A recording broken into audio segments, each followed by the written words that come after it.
ஸ்டாலினின் வெளிநாட்டு பயணத்தில் உண்மை காரணத்தை வெளிச்சம் போட்டு காட்டியுள்ளார் எடப்பாடி.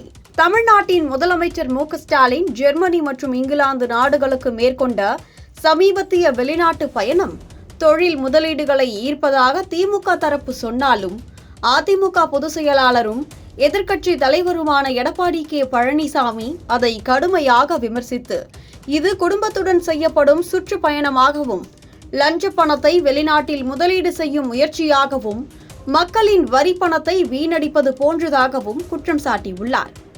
ஏனெனில், ஸ்டாலின் ஆட்சிக்கு வந்த 40 மாதங்களில் 4 முறை குடும்பத்துடன் வெளிநாட்டு பயணங்கள் மேற்கொண்ட போதிலும், மற்ற மாநில முதல்வர்கள் ஈர்த்த முதலீட்டை விட குறைவான ரூபாய் 15,516 கோடி மட்டுமே புரிந்துணர்வு ஒப்பந்தங்களாக கிடைத்து இருப்பதாகவும், அவை தரையில் செயல்படுத்தப்பட்டதாகவும், வெள்ளை அறிக்கை வெளியிடாமல் மக்களை ஏமாற்றுவதாகவும் அவர் சுட்டிக்காட்டினார். இதன் மூலம் பழனிசாமியின் விமர்சனங்கள் அரசின் வெளிப்புற சுற்றுப்பயணங்களை விளக்கமின்றி செயலற்றதாக வெளிப்படுத்தி, அதிமுகவின் ஏற்கனவே 2019 ஒரே பயணத்தில் 41 ஒப்பந்தங்களை பெற்ற திறமையை நினைவூட்டி, ஸ்டாலின் ஆட்சியின் பொருளாதார தோல்விகளை வெளிப்படுத்தி, எதிர்க்கட்சியின் நியாயமான கண்காணிப்பை வலுப்படுத்தி, தமிழக மக்களிடையே அரசின் வெளிநாட்டு செலவுகளுக்கு எதிரான விழிப்புணர்வை ஏற்படுத்தியுள்ளனர்.